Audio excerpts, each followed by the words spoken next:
There is a story in the Bhagavad Purana which describes something very beautiful, and I am reminded of that especially because Nilkant Bhai just mentioned about the Raat Kirani Parijat. As we know, it is known as aspiration. Mother gave it the name aspiration, and it blooms at night and drops to the ground, and it has flames pointing upward. Such a symbol. Incidentally, it also attracts snakes, which is another symbol. So, but coming to the story, maybe many of us are aware how the Parijat tree came into existence from the Indian mystic story point of view. So the story goes that there is this demon who is captured many, who has conquered several places, and he has captured many of the women as the booty and got them and locked them in his Patal Lok, in his kingdom, which is in the subconscious regions. And Shri Krishna, they call to him, and Shri Krishna goes along with Satyabhama. This story is very fascinating in every aspect of it. Satyabhama is none else but the daughter of Earth, she or the incarnation of Bhudevi. She is Earth, and Shri Krishna is the divine avatar. So both of them go and they fight this demon, and eventually, with the help of Satyabhama, it is very interesting. He can't be killed without Satyabhama's help, Bhudevi. And together they strike the arrows, and eventually he dies, and all the 16,000 apparently queens are released and they are wedded to Krishna. That's the story, incidentally, of the 16,000 queens of Krishna. We'll touch upon the symbol little later. Now, while he is returning, Satyabhama takes fancy to the Parijat tree which is blooming in heaven. It is in Indra's garden, it is blooming. So she says, I want this for earth. And Shri Krishna asks the gods to give it for earth, but gods don't want to. They zealously want to guard the treasure. So they don't want this tree to come to earth. And so they fight with Krishna. The result is obvious. And ultimately, Indra and all the gods concede and they give the Parijat tree. So Parijat tree is brought to earth. The story doesn't end there. It is planted in Satyabhama's garden because Satyabhama is the one who requested. But as you know that Shri Krishna also has another consort, Rukmani, who is the incarnation of Lakshmi. His real consort as far as the Vishnu avatar is concerned. So she also wants it. So what is the solution? Because there is only one sapling. It has been planted in Satyabhama's garden. He can't uproot it and give it to her. But Rukmani wants that tree. He says, don't worry. Shri Krishna has a way, and a very charming way. He says, don't worry, it will be rooted here. But when the tree grows, the flowers will fall on your garden. So she is happy and both are happy. Now the story is deeply symbolic and mystical, as we know, that Satyabhama is earth and the divine. They must come together.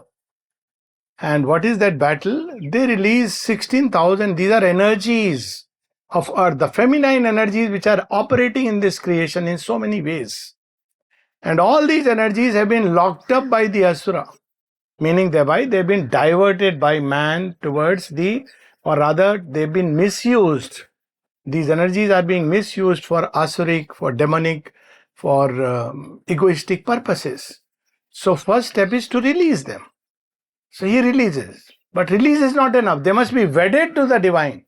They may be released, but again they will go back. So they must be wedded to the divine. So they marry Shri Krishna.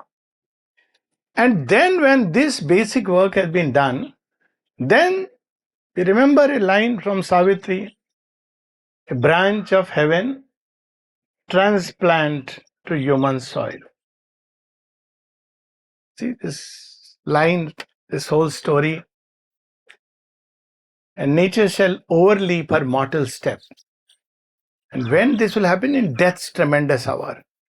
So that branch is brought and put here upon earth. But see, very interesting, Satyabhama is Bhudevi. So it's planted on earth. When does it blossom?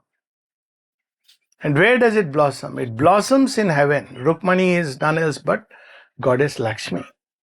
This story, in a way, is significant, symbolic of a previous effort by the avatar to plant human aspiration upon earth to reclaim the Godhead. When we read Sri Aurobindo, The Life Divine, we are reading it nowadays. So we owe our origin to that our psychic beings, rather the central being, the Jivatma, its origin is in the supermind. And man himself, which is the embodiment, its origin is on the borders of the overmind. That's how the mother describes. And we have come here, fallen here, taken into ourselves the earth nature, and it has to be redeemed. So first step in that redemption is the divine he battles with the dark forces, asuric forces, demonic forces, releases those energies which have been darkened by misuse and integrated with the new life by turning them toward the divine.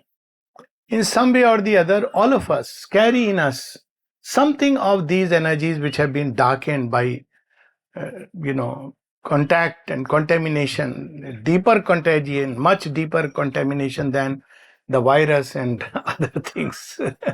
And gardens remind me always that the worst contamination that ever can be on earth is human. But yet, the beauty of human is, though he is the most fragile, he carries in himself the seed of something most beautiful and divine. So, Bhudevi, earth, something of earth nature is also in us, and something of the divine element is in us. So, all these energies have to be conquered back and turned towards the divine, integrated with the divine. First step of the process. So, we have to turn ourselves, orient ourselves, reorient, and keep orienting ourselves to the divine. All the movements, all the 16,000 or whatever number, they have to be turned towards the divine. This is the first step. Then again, he does the second part. He brings and plants it. So what is that part? The aspiration. Sri Aurobindo has planted a completely new aspiration. It's so beautifully described in Savitri. The ideal must be his natural home. A conscious soul live in a conscious world. Before Sri Aurobindo, the aspiration was, well, I'm speaking of aspiration, not the desire part, but aspiration was at the most moksha. Bhaj Govindam, Bhaj Govindam, Bhaj Govindam, Modamate. This was the aspiration. Highest aspiration of man was that ultimately. But what was behind it was always the aspiration that world should become perfect. So why did people seek it? Because they felt there is no way. Science had tried, industry had tried, sadhus had tried, saints had tried, and they could make a few people ultimately turn towards something beautiful. So ultimately this aspiration took the form that we can't realize it here, but perhaps there is a heaven beyond where it can be realized. So the aspiration turned beyond earth. We can't realize the dream of a perfect life, perfect community living, perfect love, perfect bliss, perfect knowledge, etc., etc. But there is a domain where it is possible. So man turned toward the beyond, and then the moksha and all this started. Now Sri Aurobindo has planted this new aspiration in death's tremendous hour, when the dance of death was going on, First World War, Second World War, and subsequently he has planted it upon earth. Now this he has planted, the new creation. They have planted. But see, very interesting. Here again, both Sri Krishna coming as Sri Aurobindo and the Divine Mother identifying herself with Mother Earth. See, time and again she has identified with Mother Earth. See, all her prayers are in that identification. Together they bring the supermind and they have planted it upon earth in earthly soil, the manifestation part. But it's not that suddenly tomorrow we'll get flowers. One of the first things that flowers teach us, that prepare the soil. Is our soil ready for the divine, for the plantation of the beauty that the divine has brought to earth? So there is a long period when soil is being tilled. And we see a lot happening today is tilling of the soil. If the soil is not well tilled, you can't plant anything there. So there are three kinds of soil. This is from the New Testament, and I love this story. Christ is asked that why you are going all around speaking about such beautiful things. Do you think people are even interested? I see them, they come, listen, and go away. He says, I know that, but I'm like a farmer and I throw seeds all over. Some soils are too soft and nothing will grow there. I know. They will come here, there, everywhere. And at the end, nothing really will grow. Some soils are so hard that again nothing will grow. They won't even catch the seed. The hard intellectual lid, that also. There are some, very few, whose soil is ready and the seed will go. But as it grows, weeds will take over it. Again, out of these, where it is beginning to grow, one odd out of 1,000 will actually make it. You're reminded of the verse of the Gita, Manushyanam Sahasreno. So this is the way it operates. Preparing the soil itself, if we are very hard, especially we become hard when we become mind-centric. This is the civilizational problem today. Heart has been completely suppressed. It's been taught to love is a sin or a mistake or whatever else. And I agree that love is a power that can take you God knows where, because it's tremendous power. But does it mean that one should become hard? No, on the contrary, it is the power of transformation. If it is nurtured and turned toward the divine, it is the power of transformation. The mother has said the power of transformation is love. It's the energy of love. So this brings softness in nature. This makes the soil ready. So first thing is making the soil. Or if it is too soft is yes sir, yes sir, yes sir. To everybody you say yes sir. And then you have to run away because you can't fulfill all the yes. This is also too soft soil. Taking everything in, I think I can be frank. I read Sri Aurobindo, then read Acharya Rajneesh, and read this and read that, and everything has gone in. There's a nice khichdi which is brewing in the end. Contrary pulls, contradictory ideas, and is considered, by the way, today as wideness. It is the wideness of the waste paper basket where you throw everything pell-mell. True wideness is the sky. Every star in its right place. If you move one star out of place by fancy, see what devastating, the whole universe will collapse because everything is interconnected. So the wideness of the sky and the wideness of the waste paper basket are two very different things. So we have to make the soil ready, neither too soft nor too hard. But then as this new creation begins to come, before it has to blossom, lot of, all plants, whether you do organic farming or inorganic farming, I don't know what are the ways, but you have to put something which looks like it's waste or toxin or and you have to put into the earth. Even organic farming through earthworm, vermiculture and all, they turn the soil, their waste, something like that goes into the plant. So that waste is utilized. Good lesson for all of us. Nothing is a waste. Life is constant lesson. And what do the plants do? They are in darkness. Whatever is thrown into them, they turn it into sap of life. There is a very beautiful one-line definition of divine life in one of the aphorisms of Sri Aurobindo. To turn all things to honey is the secret of divine life. All things, whatever is put by the world, thank you for putting this. Take it and turn it into sap. That's the art that flowers teach us. They don't sing and say, oh my God, what is this? I did a big mistake. They don't complain. They know where they have to go. They are drawn by the sun even in the darkness. And then they come out. And what happens when they come out? They have only one thing: open to the sun, be attracted to the sun. How are we going to have a new creation? By opening to the mother and being attracted to the mother. All other things are distractions, debates, discussions through which we want to establish new creation. That I love that story of yours, of see how the divine gives it different. And in the story, I see something very interesting. The mother has spoken about sharing the bananas with all. First step is that it brings the spirit of collaborating in a totality, but there is another secret in it. The other secret is that when we don't throw away possibility but try to nurture it in whatever way, we will be given the means. There is a very beautiful thing that Sri Aurobindo writes. Even if you don't have means, still you must act. By action, the means increase.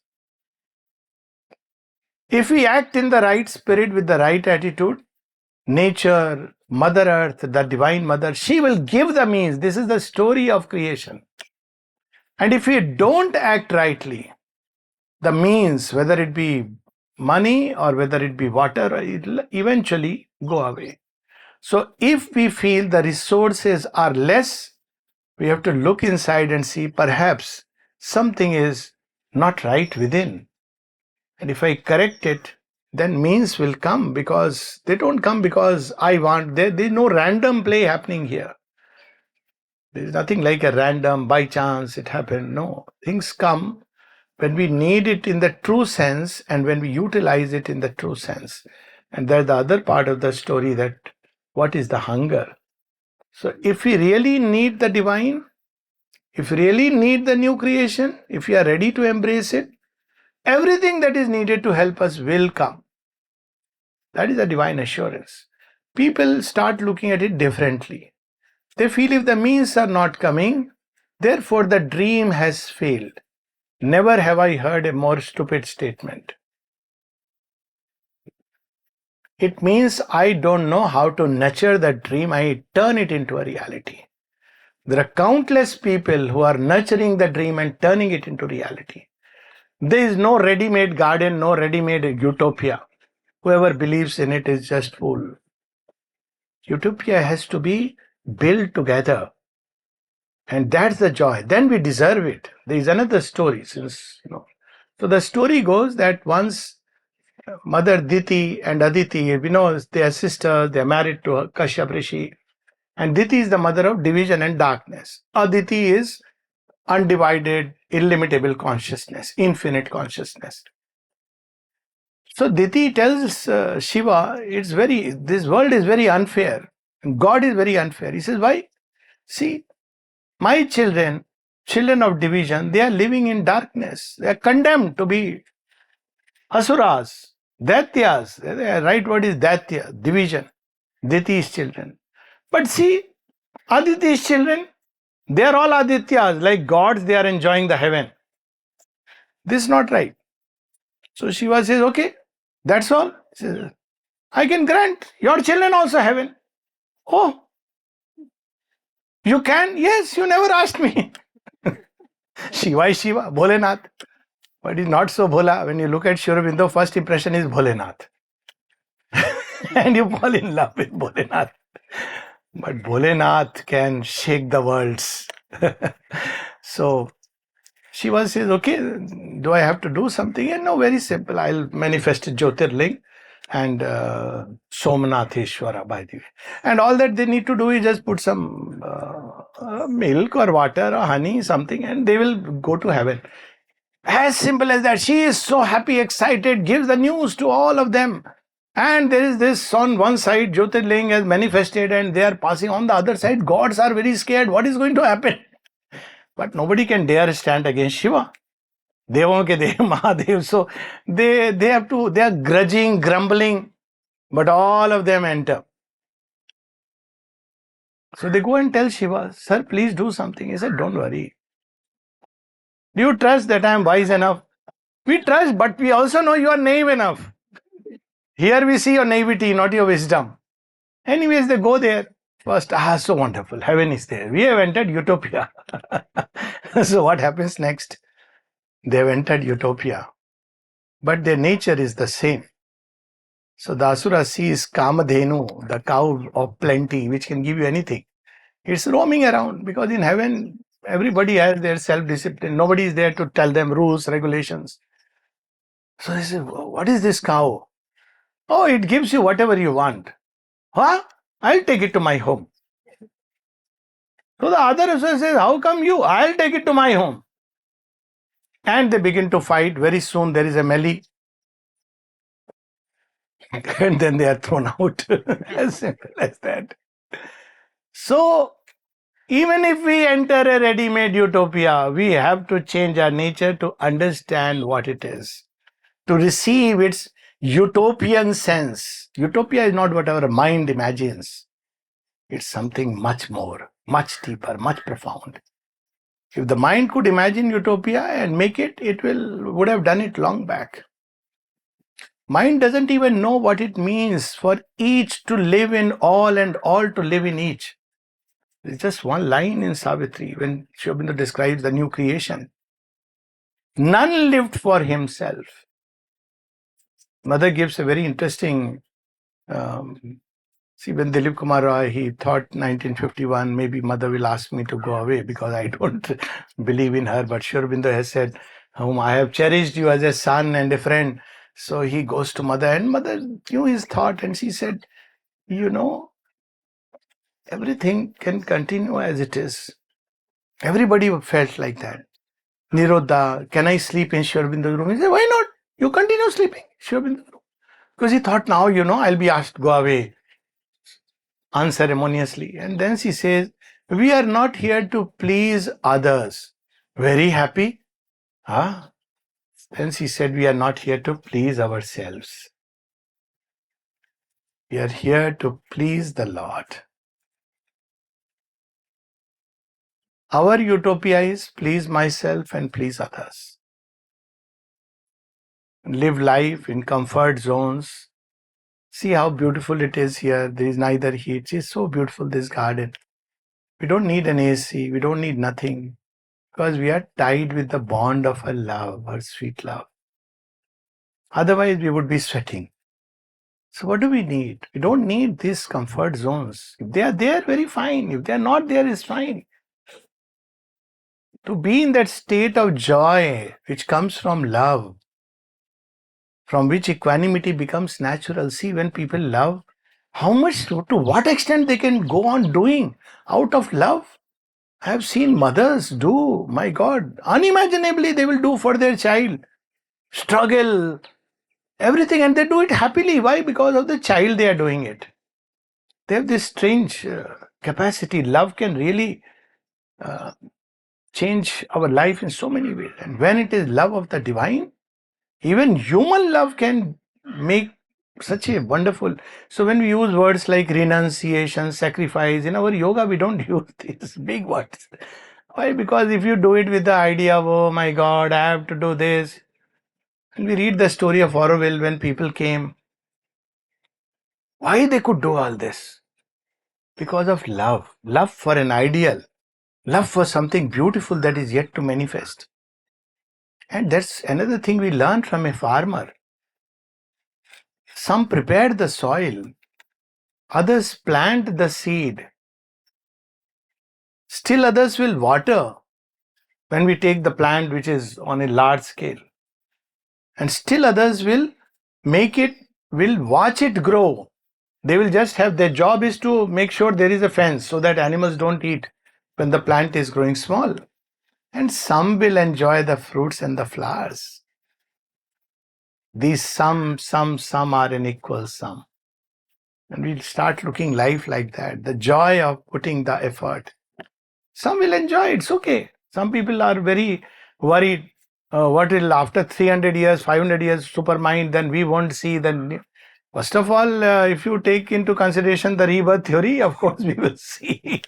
But even if you don't take that into consideration, so what? You have put your effort into something so beautiful. That life is worth living. Somebody will enjoy the fruits. It's fine. He may not remember. It's perfectly fine. Look how Mother and Sri Aurobindo, what consciousness, Sri Aurobindo himself. Somebody told him that I believe that the supermind will descend in the playground because I see Mother going there doing a lot of activity. And Sri Aurobindo says, oh, in that case, I won't be able to receive it. Of course, look at it that there was a... And it's, in a way, look at it like 56, he is not there physically. And look at how they have worked. If we read their life, we will understand how we should be to receive the new creation. She says at the end, how does it matter whether this body or any body or some other body receives and manifests it? All bodies are one body. This is the consciousness in which, when we rise, then life becomes beautiful. Then we are ready for receiving the new creation. But if we are looking at my own benefits, my own advantages, or we are looking at, my ideas of utopia, my way of life, my way of thinking, it doesn't work out. It's a new creation. How can it be based on anything old? It is something new, unprecedented, as Mother has said, in the history of Earth. I'd like to read a little passage from Mother. Long back, more than 100 years back, she describes what this new creation will be. When she's speaking to some women in Tokyo, and she says so beautifully, we are living in an exceptional time, at an exceptional turning point of the world's history. Truly, I feel we are so privileged. There can be no greater privilege than to participate in a work like this. Success, results don't matter. Of course, we should do for success. But the fact of participating in a venture like this, otherwise, what is there? Goda, Gadi, Bangla, car. I mean, okay, cars and flats and air conditioned and income tax and people and what is that life? So she says we are living in an exceptional time. It's a turning point. Never before, perhaps, did mankind pass through such a dark period of hatred, bloodshed, and confusion. This around 1918, perhaps. So, First World War is going on. Second is yet to come, which was much worse. And at the same time, never had such an ardent hope awakened in the hearts of the people. Where is the new creation being formed? People ask, where is it? Where is it? Show me. See, in the heart of people, in the heart of children, in the heart of humanity aspiring for beauty despite all the ugliness. Look at the tree or plant. It is turned toward the sun. If it looked towards its ground and looked the filth, it would never be able to blossom. It would shrink. It is, as she has said, equal, frank, generous, turned toward the sun, always open to the light. It is not looking at the dirt of things around. This beautiful mother says, my child, I always look upwards towards the sun, towards truth, beauty, goodness. If I look at the ugly things in the world, in fact, at one place he said, if the divine were to see this world even for a moment as human beings see it, it will collapse. So always to look upward towards beauty, towards light, towards truth. This is called opening towards, and of course towards her, which combines all this. And there is confusion. Now there is a divine confusion. That was a dark confusion. Why the divine confusion? Because supermind is ridchit. It sets the true rhythm. We were leading a life according to false rhythms, individually, from the point of view of nations. We were living life according to whatever we believed. So we thought it's fine. We built comfort zones. but it is not what is originally intended. So those rhythms are being disturbed because new rhythms have to be set in place. And that is where some follow the new rhythm. Ramnaranji was just sharing a story, how he ultimately came here. You took that leap of faith and followed that new rhythm. There are many who are unable to take that leap. So this is where we see a confusion that is happening, because some are able to take that leap of faith, some are unable to take, but ultimately everybody, it is going to push in that direction. Indeed, if we listen to our heart's voice, we immediately perceive that we are more or less consciously waiting for a new reign of justice. No truth without justice. That's what we see happening in the Indian setting very clearly. Of beauty, of harmonious goodwill and fraternity. What is the basis of fraternity? It cannot be outer. It cannot be language. It cannot be my region. It cannot be the haves and the have-nots. They always say haves and the have-nots are not two types of people. They exist within the same person. The have-not is one who is always complaining, grumbling. I don't have, I don't have. Even if you give him a palace, he will grumble because he is a have-not. This is my definition of have-not. Haves may be like Kabir, having nothing.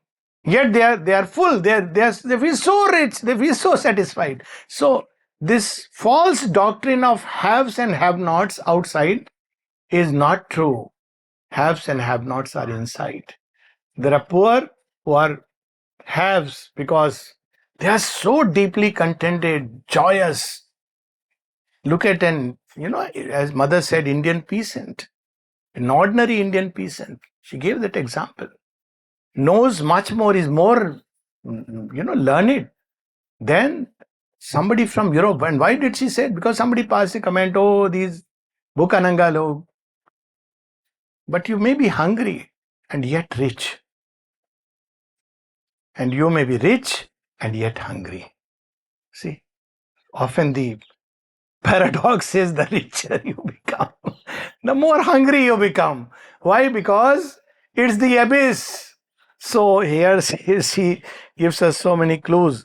So if we look at outside, then we feel darkness. But if we look into the hearts, we will see light being born. It will be born here first, then it will spread. And this seems in complete contradiction with the actual state of the world.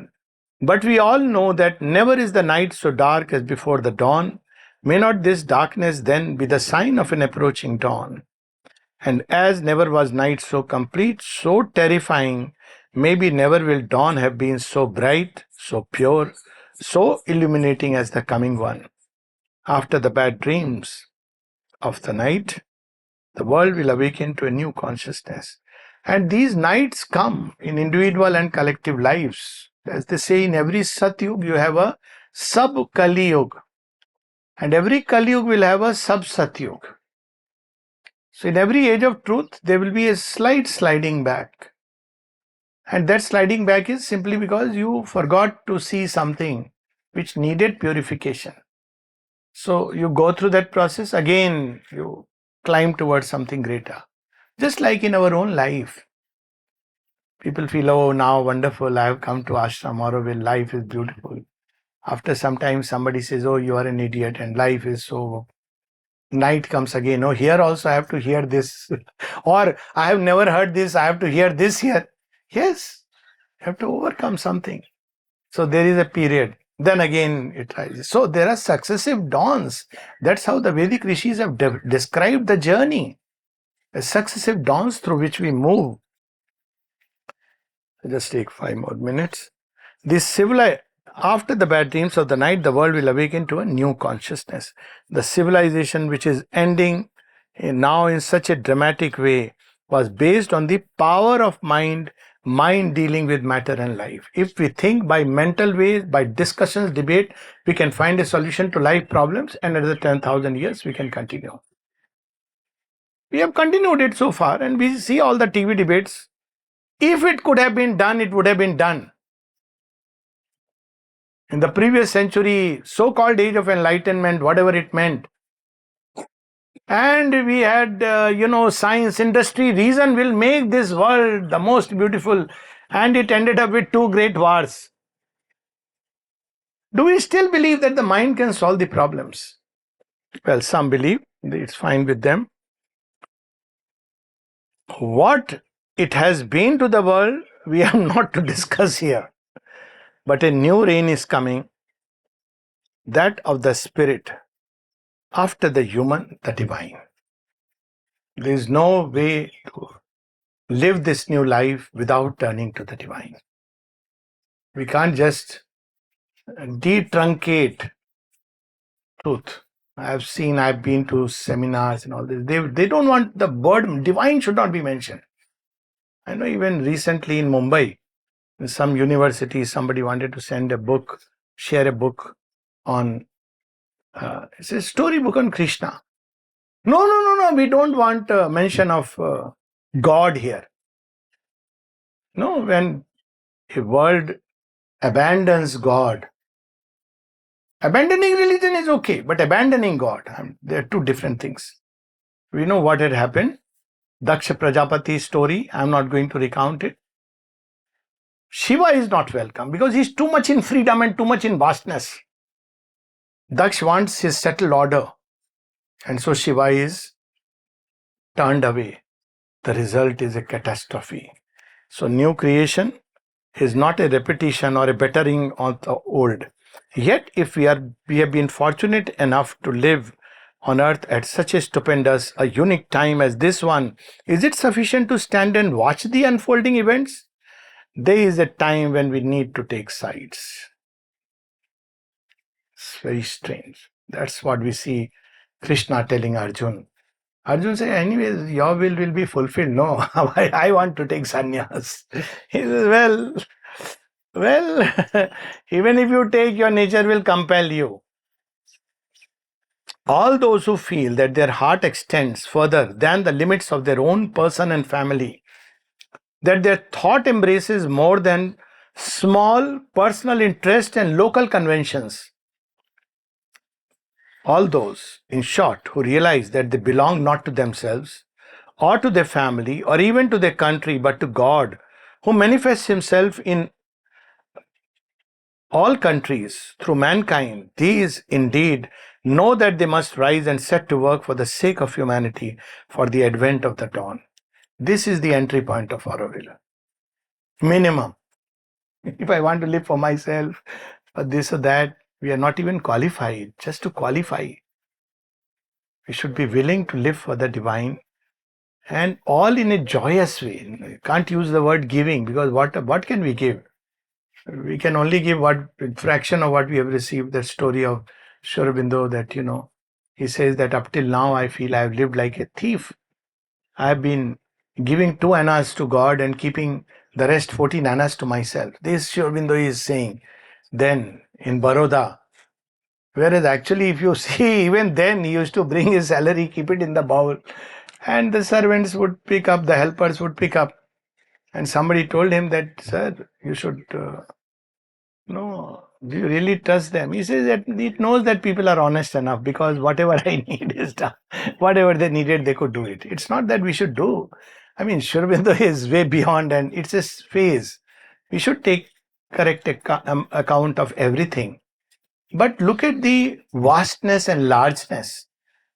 The idea of the story is not about just keeping money in a bowl, but in living with this idea, this attitude that all who are there, they are all my brethren. This idea that no, we are separate, we are different, we are that, this, all this idea. Chote log, small people. See, Sri Aurobindo sees in Alipur jail, Shri Krishna tells him, these people whom your superior pride calls them small people, chote log. I don't know whether it's the correct Bengali. Chote log means menials. It is these I am raising.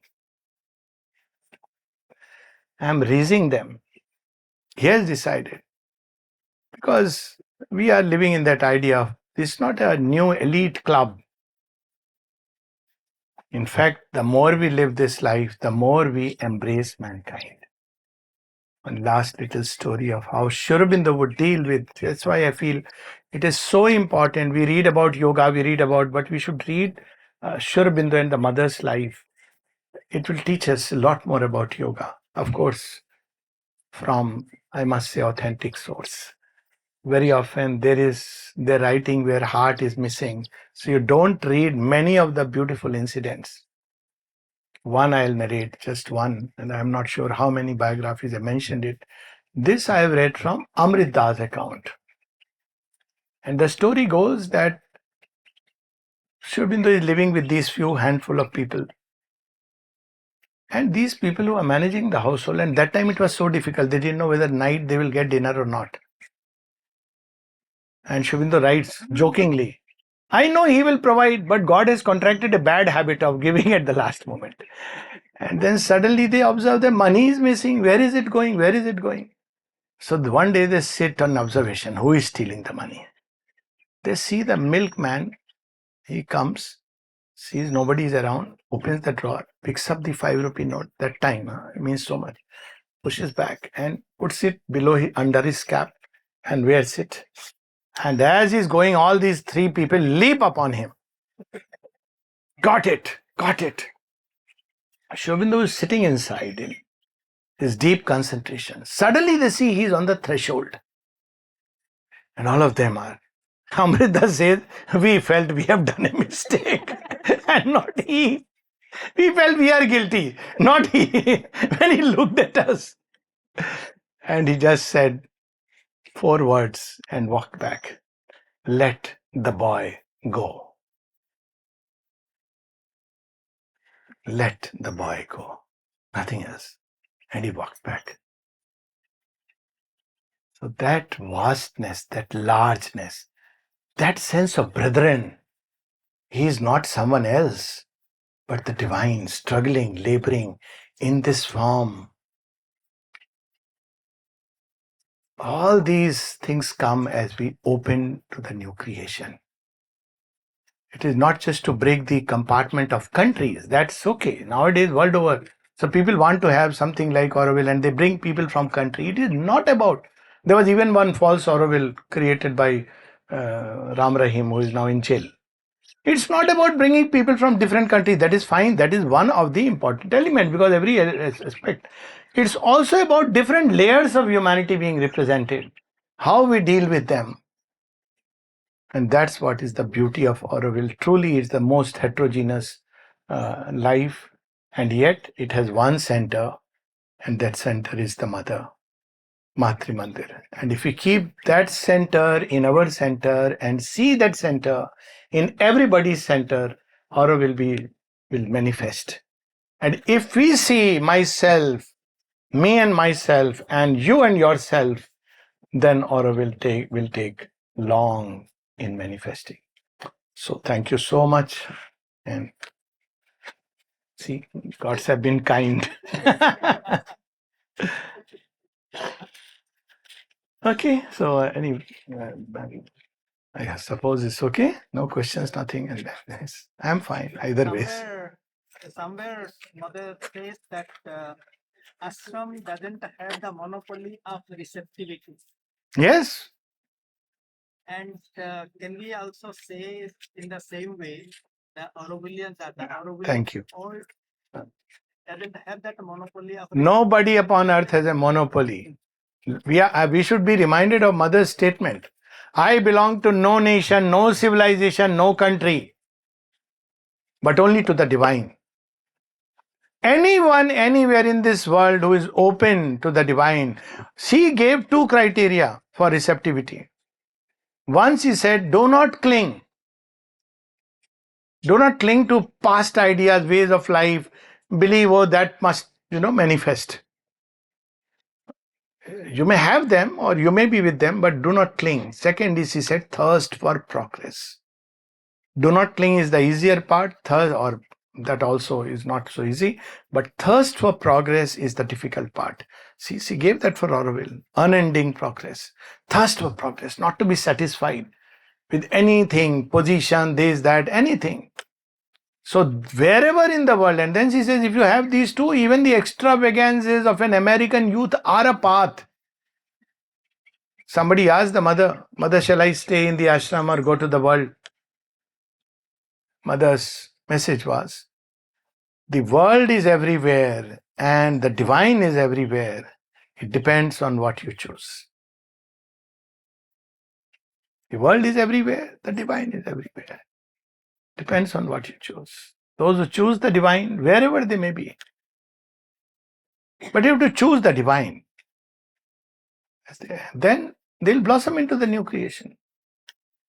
And if you don't choose the divine, if you choose the ego and selfishness and all those narrow little things, mind, you believe in the hegemony of the mind, you'll be hit. Choice. So that means, can anybody anywhere in the world, those who have aspiration for the manifestation of the divine, could manifest some aspect of the Auroville? Some aspect of divine. Why Auroville or ashram? They are special places. But this world is for divine manifestation, in which Auroville and ashram are some very good focal points, without a doubt. Special focal points. But we are here not to manifest Auroville or ashram, we are here to manifest the divine. Auroville is a step towards the divine manifestation. We may be attached to the ashram or Auroville through a collective ego. And Sri Aurobindo has cautioned that in human unity, and he also wrote a letter to that effect. Now I am forgetting. We may start believing, oh, ashramites, and we form a collective ego. It may equally be true of Auroville. Then we make another country. Like Auroville. We are Aurovillans and we are special elite. No, we are here to manifest the divine. If he puts us in Auroville, we'll manifest it through the ways of Auroville. If ashram, that way. If anywhere in the world, when we are, let's take an example, when as an Aurovillian or ashramite, like I am an ashramite. So if I am traveling out, I travel out. And if I am traveling out in a car or a train or a bus or flight or meeting different people, can I be otherwise? Oh, now I am not in ashram, now I am not in Auroville. My speech, action, everything should manifest the divine.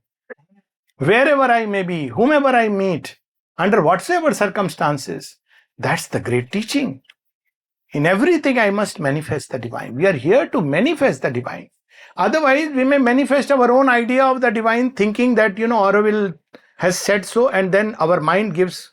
Somebody told me Auroville about the charter. I said, do you even understand what the charter is? Our mind will form its own ideas, opinions. As I said, it's not just about bringing countries together. So, we are here, or mother has, we is too much to say. She has, for some reason that she knows, picked out some of us from here, there, everywhere to manifest the divine. These some are in Auroville, some in ashram, some would be outside. Regarding ashram, Sri Aurobindo said so. They were disciples outside the ashram. And the mother said that, when somebody would ask her, no, it is better that she is blossoming beautifully outside. If she comes here, she will be besieged with difficulties. This also she has said, because these are special places. In special places, special acts apply. It comes with a rider. Okay, so it is beautiful, as I said, like I am an ashramite, so it's beautiful. But it has come very naturally and organically. But we should be very careful that we don't start creating things like, we may have a Sri Aurobindo center and end up with a meditation, and I'm being very forthright, or you have Auroville International and have a party and have a meeting and spend. This is not what we are here for. It's an instrument. Instrument can't be the Lord. This body is an instrument, and every body can be an instrument wherever in this universe. Why limit to this world? If one is open to the divine and has this will to manifest the divine in speech and breath and act and heartbeat and every moment, one is Auroville ashramite, or I would prefer divineite or motherite, as somebody once told me. But wherever we are, we should do that. What is your wish for this garden, Mother's Flower Garden? It is, Mother's Flower Garden is a very inspiring place. I've been telling people There are so many gardens we see. Of course, I've been to so many gardens, including Lal Bagh in Bangalore and so forth. But I can't pinpoint, but maybe I can pinpoint also. There's something very special about this place, and one of the things that I feel is that the plants and trees here are very conscious. So when you enter this place, you breathe this atmosphere. I would even suggest that walking across this place is very rejuvenating. And in fact, I would wish that it really grows. I'm sure it will. And one reason which I can feel is that there is a sense of the psychic touch in those who are working here, and though I really don't know, I just know a couple of names, but there is the sense of the psychic touch that I feel as I walk into this garden. This is the third time I'm coming, and wherever I have gone, I have told people about this, and they ask me, where is it? I said, don't ask me that. I know this exists, but I'm very poor at directions and all this. So don't ask me where it is. Figure it out. Maybe be drawn by, as you were saying, overpowered by the smell, being drawn by the psychic sense. I don't know. But it's such a beautiful place. It is, anyways, co-located with Matri Mandir and all these wonderful. It is indeed Mother's Garden. Name says it all. Okay. Thank you so much. Another question?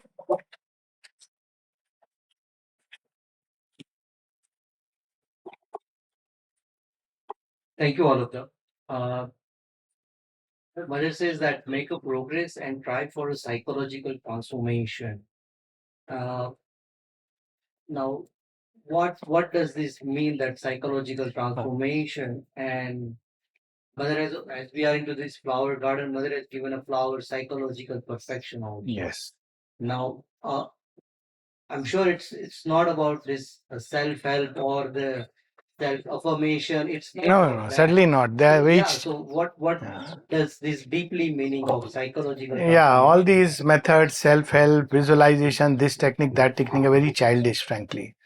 But anyways, people feel amused. So it's okay. Psychological transformation implies an inner change of consciousness.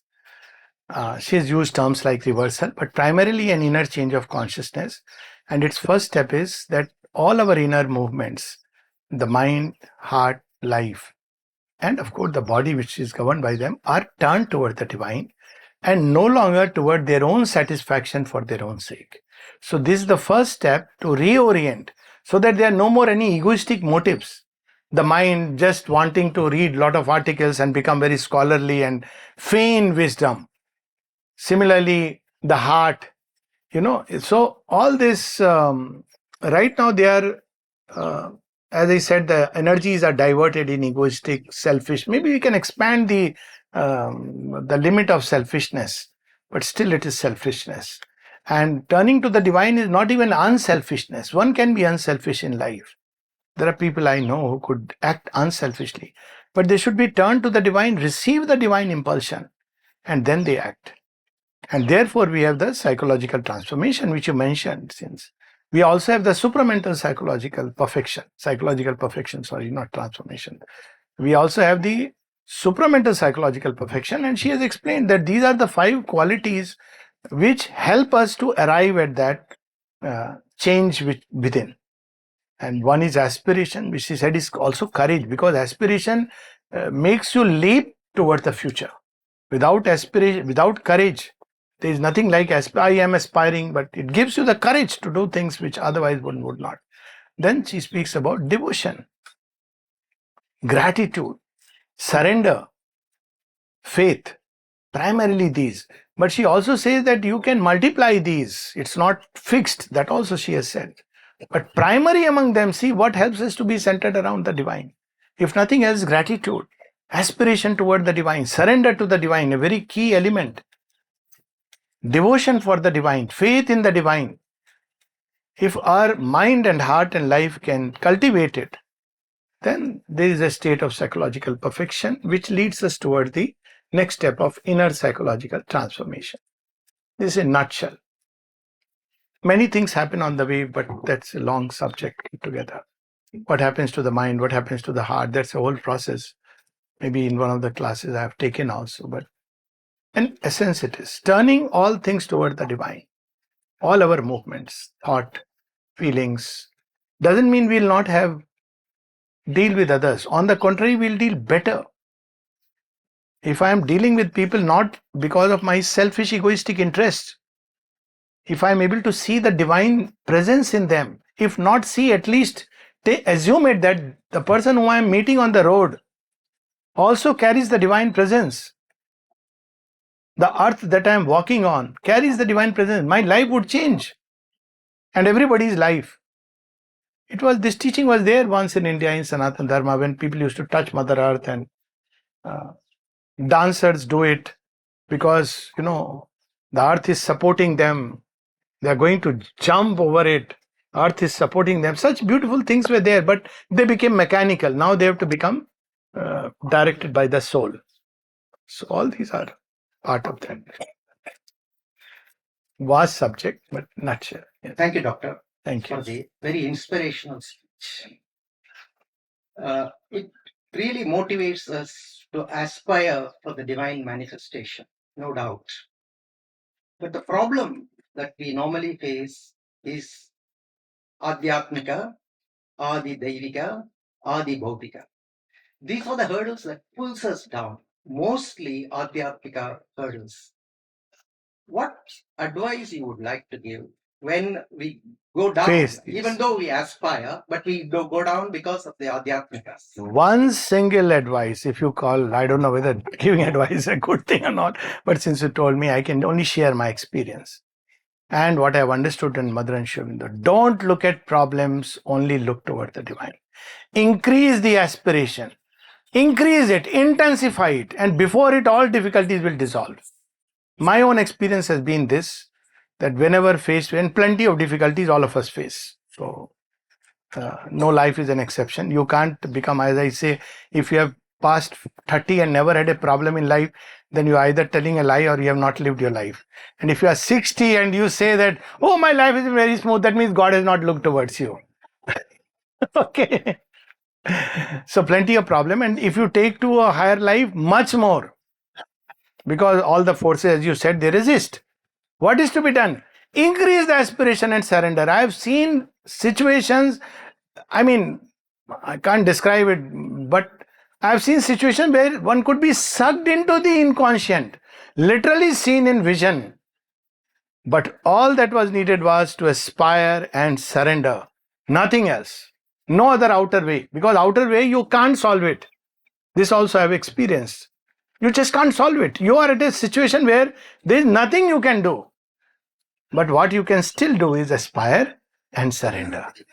With faith that when the time comes, she and she alone will dissolve everything. And when it goes, that also by her grace I have seen.